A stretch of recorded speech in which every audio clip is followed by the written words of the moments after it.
Jadi artinya gini loh ya, orang Indonesia yang sering mempraktekkan atakosomadiyah itu bukan tanpa dalil. Ternyata dalam mazhab Maliki, saya masih ingat ketika mbah saya kandung, bapaknya bapak, asmane Mbah Nur Syam. Itu wasiatnya minta dibacakan 4.000. Yang baca pas itu ya bapak sama anak-anaknya. Dan kemudian alhamdulillah zaman akhir itu mulai agak ngawur. Kalau ada acara itu wong liya kon maca anake mlebu metu gak melok maca. Itu keliru, saya jamin itu keliru. Saya sering kalau mimpin di rumah, kalau yasinan di tonggo-tonggo kok anaknya gak maca saya keluar. Bapakmu wong liya kon maca kata saya gitu. Jadi itu menurut saya itu yang jelas saya sampai ngisi begini. Yang ada riwayatnya itu idza mata ibnu adam min qata amaluhu illa min salasin shadaqatin jariyah au ilmin yuntafa'u bi awaladin sholihin yatullah. Itu tidak ada di hadis au kiyayin sholihin yatullah. Yang ada itu awaladin apa? Sholihin. Jadi anaknya harus ikut. Kalau tidak ada usah kata. Akhirnya anaknya udah tinggi Gus nggih. Wah, akhirnya tak kei jagung paling akeh kula mendet sithik. Wong aku ora anake. Kadang-kadang enggak orang lain baca buahnya anaknya mau mlebu metu mau enggak tamu mbek rokokan. Itu harus ditobatkan itu. Keliru itu. Karena nasnya bukan aukiyayin solihin tapi awaladin solihin. Ini bukan provokator, ini memang iya harus seperti itu. Nah terus tentang tadi la ilaha illallah yang didawahkan Gus Azaim. La ilaha illallah itu penting sekali, cuma saya mohon itu dielmoni lah. Jadi dulu kalimat ini menjadi spesial karena dielmoni, karena dimulai dari fa'lam annahu la ilaha illallah. Terusannya ayat tuh wastaghfir li dzambika walil mu'minina wal mu'minat. Saya ulang lagi ya. Terusannya ayat tuh wastaghfir li dzambika walil mu'minina wal mu'minat. Makanya menurut mazhab Sadili, kamu disuruh baca la ilaha illallah dulu, jangan istighfar dulu. Saya ulang lagi ya. Dalam mazhab Sadiliyah itu la ilaha illallah dulu, nggak boleh istighfar dulu. Alasannya masuk akal. Orang yang kafir 70 tahun itu sekali baca la ilaha illallah itu langsung yughfar lahu ma qad salaf. Sehingga la ilaha illallah sendiri sudah punya kekuatan supaya dosa kita diampuni. Qul lil ladzina kafaru iyantahu yughfar lahu ma qad salaf. Cara menghentikan kekafiran gimana? Dia melafadzkan la ilaha illallah. Ini kalimat yang begitu saktinya sampai orang yang kafir puluhan tahun itu dosanya semuanya terhapus hanya karena melafadzkan la ilaha illallah. Nah, makanya kata Abdul Hasan Asadili wastaghfir li dzambika ay bihadil kalimah. Seseorang sah di istighfar itu kalau melafadzkan la ilaha illallah. Misalnya ada orang kafir mati kafir. Sah enggak anak cucunya mengistighfari dia? Enggak sah karena belum melafadzkan la ilaha illallah. Makanya kata Abu Hasan Asadili wastaghfir li dzambika ay bihadil kalimah. Sehingga lafadz ini spesial betul. Tapi kadang-kadang beberapa mursyid cara berpikir lain. Ini kalimat thayyibah harus dibaca orang suci sehingga mendahulukan apa? Istighfar. Untuk supaya pas ngelafadzkan kalimat thayyibah sudah dalam keadaan apa? Suci. Itu juga masuk akal. Tapi secara meyakinkan saya sendiri lebih mengikuti manhajnya Abil Hasan Asyadzili karena alasannya tadi yang kafir puluhan tahun saja langsung luntur dosanya karena melafadzkan la ilaha illallah. Artinya la ilaha illallah sendiri sudah bagian dari istighfar. Nah, ya tadi buktinya fa'lam annahu la ilaha illallah terus wastaghfir li dzambika walil mu'minina. Jadi orang sah diistighfari itu setelah dipastikan sah tauhidnya. Jadi setelah tauhidnya sah, yaitu la ilaha illallah baru sah apa? Diistighfari. Sehingga orang kafir, saya ulang lagi orang kafir yang mati kafir, anak cucunya tidak boleh apa? Tidak boleh menistighfar. Terus saran saya kedua, la ilaha illallah itu filosofinya itu nafyun li uluhiyati ghairillah wa isbatun li uluhiyatillah wahda. Filosofi la ilaha illallah itu gimana? Menafikan semua selain Allah itu tidak Tuhan dan hanya menuhankan Allah semata. Nah itu caranya gimana? Caranya kita harus terbiasa ini karena tadi saya dibilangin panitia ini rata-rata mustameknya atau mustamiatnya ini santri. Caranya gimana? Dilatih pakai logika. Saya berkali-kali cerita kalau ngaji, saya sekaligus kampanye. Allah itu Tuhan yang begitu fair. Untuk menjadi Tuhan, Allah mempersilahkan, ada kualifikasi Tuhan.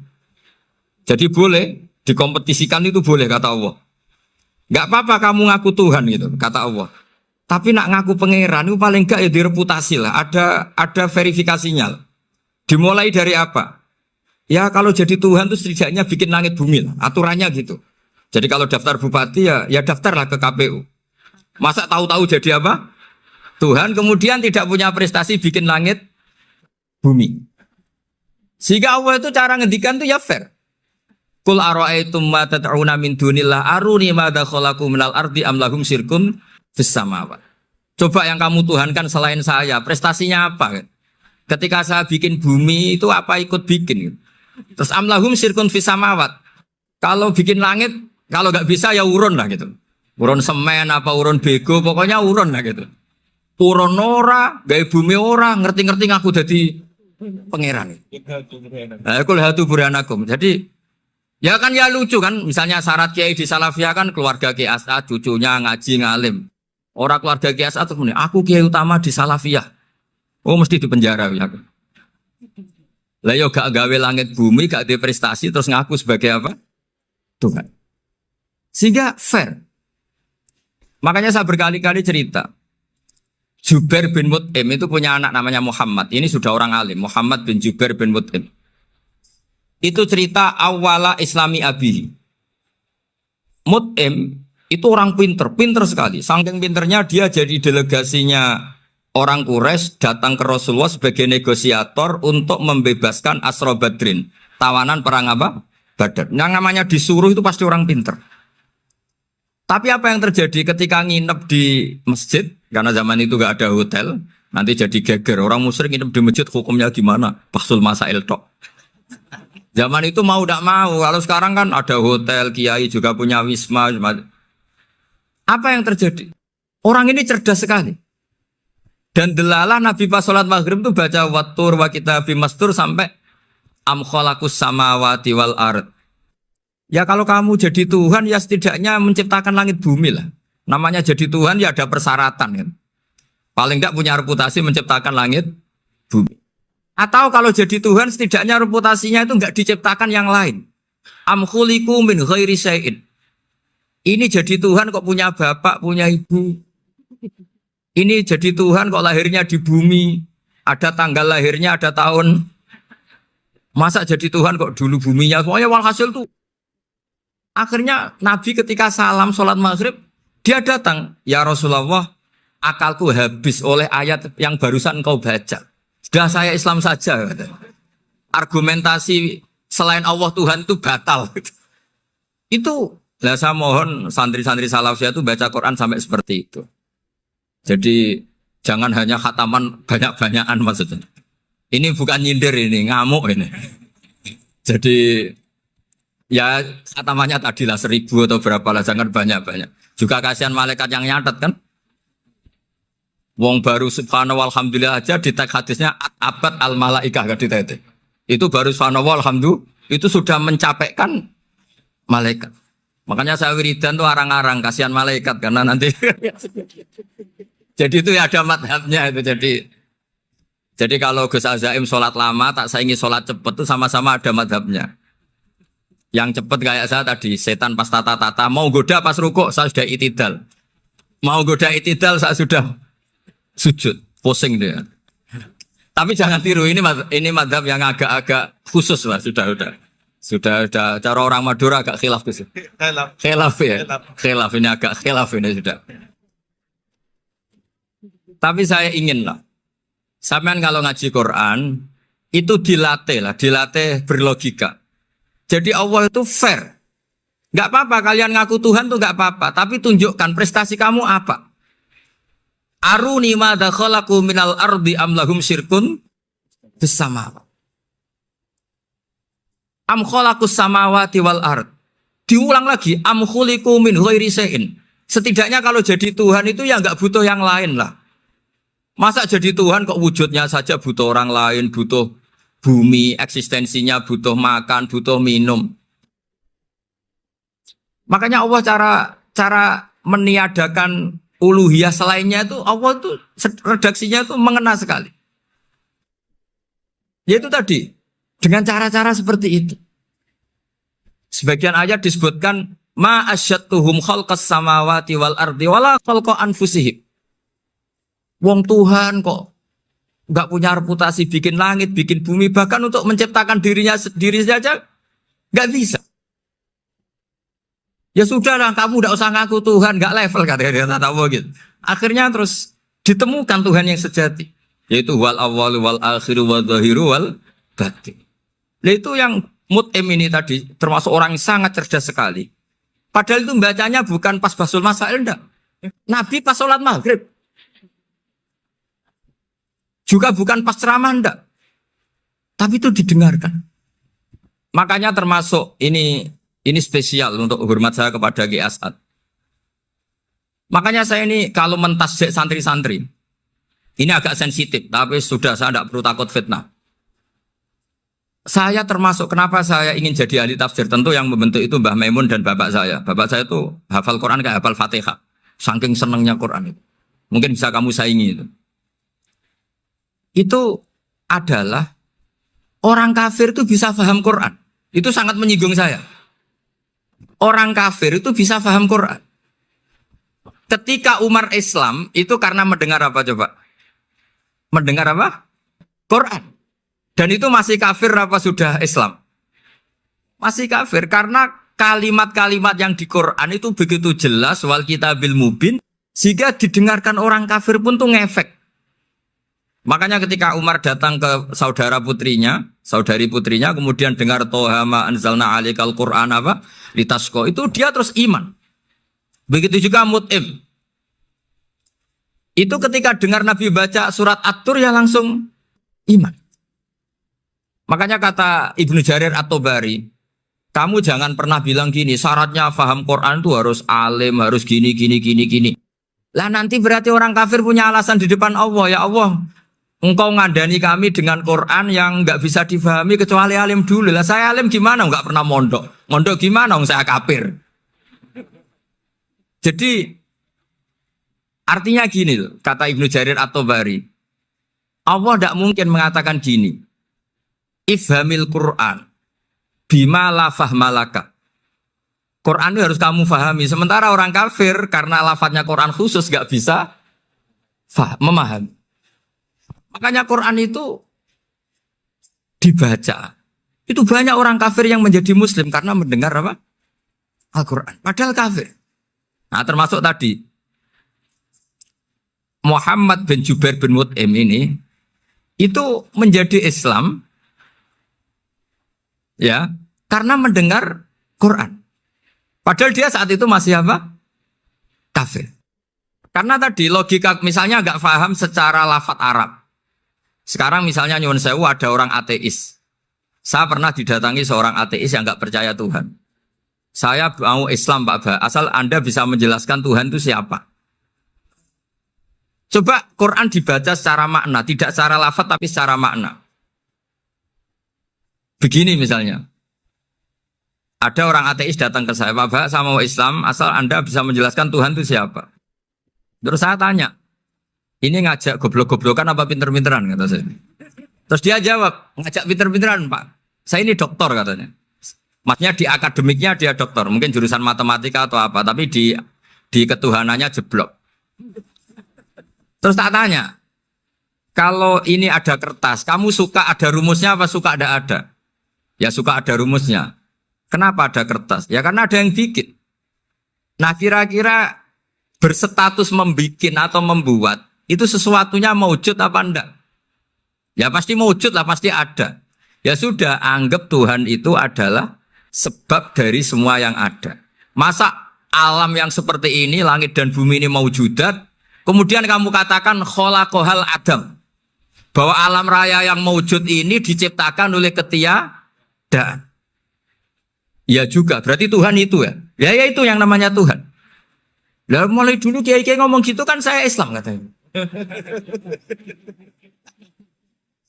Jadi kiai-kiai itu kadang-kadang kalau dakwah pokoknya KBU digawe Tuhan.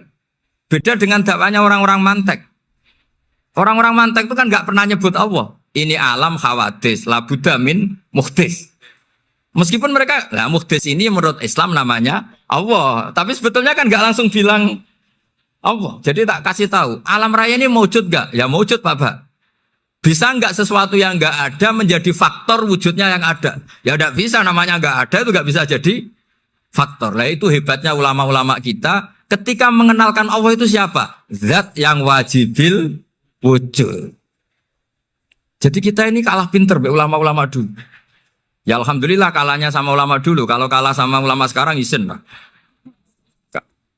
Jadi ulama dulu sudah pinter.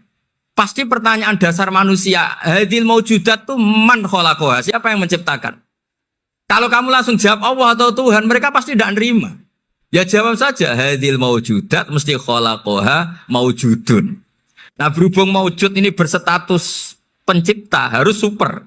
Lah super ini oleh ulama disebut wajibul wujud atau musabbibul asbab. Yang oleh Islam dinamai Allah.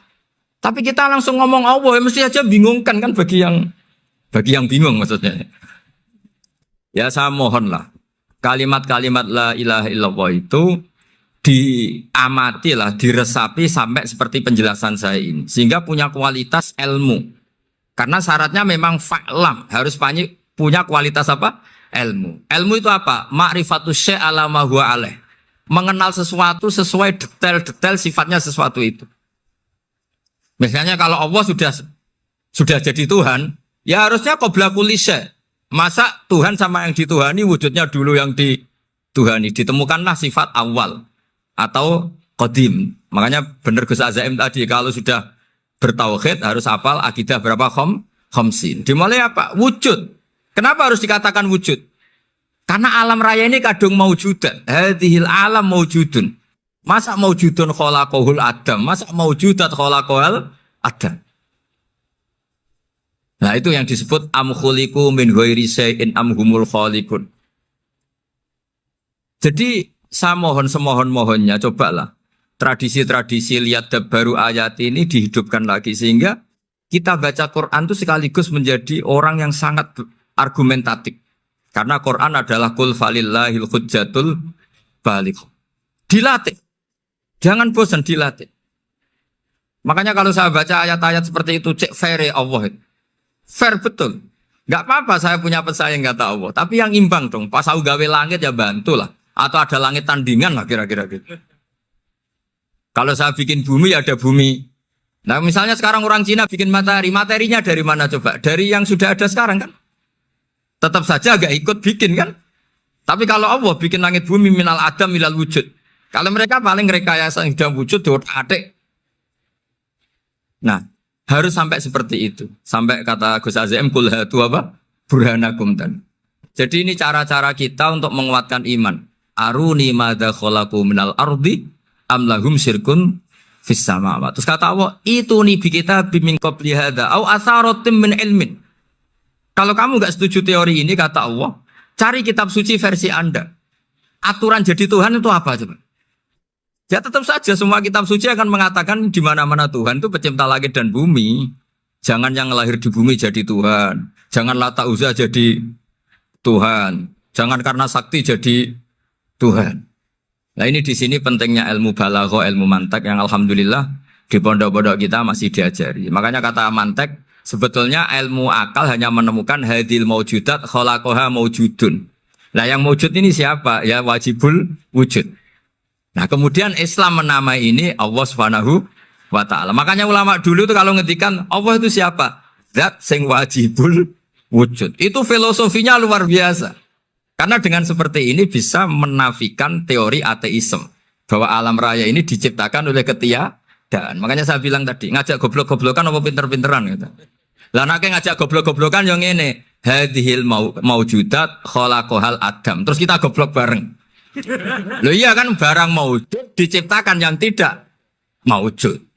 Wong ora wujud kok mempengaruhi sing wujud. Ya monggo nak goblok bareng kata. Akhirnya, gak lho Gus, saya ini dokter masa kamu ajak goblok? Ya sudah pinter saja kata saya. Alhamdulillah karena debat kecil ini dia menjadi nyaman lagi dengan apa? Islam. Memang saya tentu nggak bisa disalahkan doktoralnya karena di ilmu yang selain apa? Teologi gitu. Tapi kan polanya dia pasti pinter. Makanya ini sekaligus mengingatkan anak-anak lah. Kecakapan menjelaskan itu harus dilatih. Karena di antara kelebihannya Quran itu wal kitabil apa? Mubin. Yaitu kitab yang punya kemampuan menjelaskan. Ini yang terakhir saya beri contoh. Terakhir ini penjelasan Quran. Dulu orang kafir itu cara berpikir itu begini. Muhammad, urusan kita ini banyak, problem kita banyak. Masa iya urusan yang banyak ini cukup dengan satu Tuhan? Kalau problem banyak ya Tuhannya harus banyak. Ada Tuhan pohon, Tuhan hujan. Ya kayak Cina itu ada Dewi Kuan Im keberuntungan, ada yang sial. Yang pokoknya diurus yang banyak lah. Maka mereka bilang aja'alal alihata ilaha wahida inna hadza la syai'un ujab. Ini aneh urusan banyak kok Tuhannya satu ini aneh lah. Tapi Nabi secara sabar dan yang diomongnya orang kafir. Tidak anak Mahatali, orang kafir. Jadi nanti kalau anak Mahatali gak paham Quran kebangetan orang kafir saja paham. Akhirnya Nabi secara santai, secara rileks memberi penjelasan gini. Kalau Anda menjadi buruh, kalau orang Arab dulu bilang abdan. Kamu suka enggak punya majikan banyak, perintahnya beda-beda, semuanya memaksa kamu untuk nurut. Sama punya majikan satu yang baik. Ya enggak suka lah Muhammad kalau majikan saya banyak, semuanya berhak merintah saya, enggak enak. Majikannya satu saya, satu saja. Terus kata Nabi, Tuhanmu itu majikan kamu. Kalau Tuhannya banyak, kamu bingung. Berarti perintahnya banyak. Akhirnya mereka paham. Dan itu segampang itu Allah memberi penjelasan. Dorobawa masalah rojulan. Fihi syuraka umutasyakisuna wa rojulan salamal lirojul. Hal yastawiyahani masalah. Alhamdulillah. Langsung diberi analogi. Kalau kamu jadi buruh, punya majikan banyak, yang perintahnya beda-beda. Kemudian jadi buruh yang majikannya satu, kamu milih mana? Ya milih satu Muhammad. Ya sudah. Kalau Tuhannya banyak, perintahnya banyak, kamu juga bingung.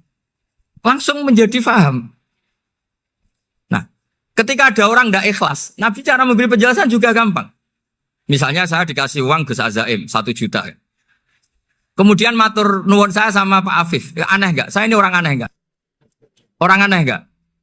Itu Nabi kalau mencontohkan orang tidak ikhlas gitu. Kata Rasulullah, orang tidak ikhlas itu sebagaimana orang beli budak. Min kholisi malih. Budak itu dibeli dari uangnya sendiri. Kemudian fa'amila hadal abdu, budak ini kemudian bekerja dan a'tohullatahu. Hasilnya dikasihkan sama orang lain. Terus Nabi memberi percontohan. Ayasurukum ayakuna abdukum kadzalik. Apa kamu suka kalau budak kamu seperti itu? Dulu orang-orang dulu kan beli budak untuk disuruh bekerja terus disuruh setor apa hasilnya. Jadi budaknya kamu yang beli, yang biayai. Kalau sekarang mungkin gak ada budak gini lah. Saya nyuruh Zaid, tak kasih mobil, tak kasih bensin, tak kasih uang jalan supaya narik angkot. Hasilnya disuruh ngasihkan saya. Ternyata dikasihkan orang lain dan matur nuwun sama orang. Kamu suka punya budak seperti itu? Ya tidak suka ya Rasulullah. Ya ibaratnya seperti itu. Bumi yang bikin Allah, nyawa kamu yang bikin Allah, semua fasilitas dari Allah. Kemudian kamu menyembah selain Allah. Segampang itu. Dan Nabi telaten sampai dulu yang mayoritas orang kafir menjadi mayoritas Muslim. Dan semuanya tanpa paksaan. La ikroha fiddin. Karena qad tabayyana rusdu minal ghayy. Nah, cara tabayana gimana? Yaitu punya kemampuan menjelaskan. Wal kitabil apa? Mubin. Ini makanya saya mohon lah. Ini saya mohon semohon-mohonnya anak-anak ini kan kader-kadernya Mbah Samsul Arifin, Mbah As'ad, Gus Fawaid, sekarang Gus Azaim, semuanya harus punya kemampuan wal kitabil apa? Mubin. Sehingga di antara sifatnya Nabi itu fatonah, punya kecerdasan.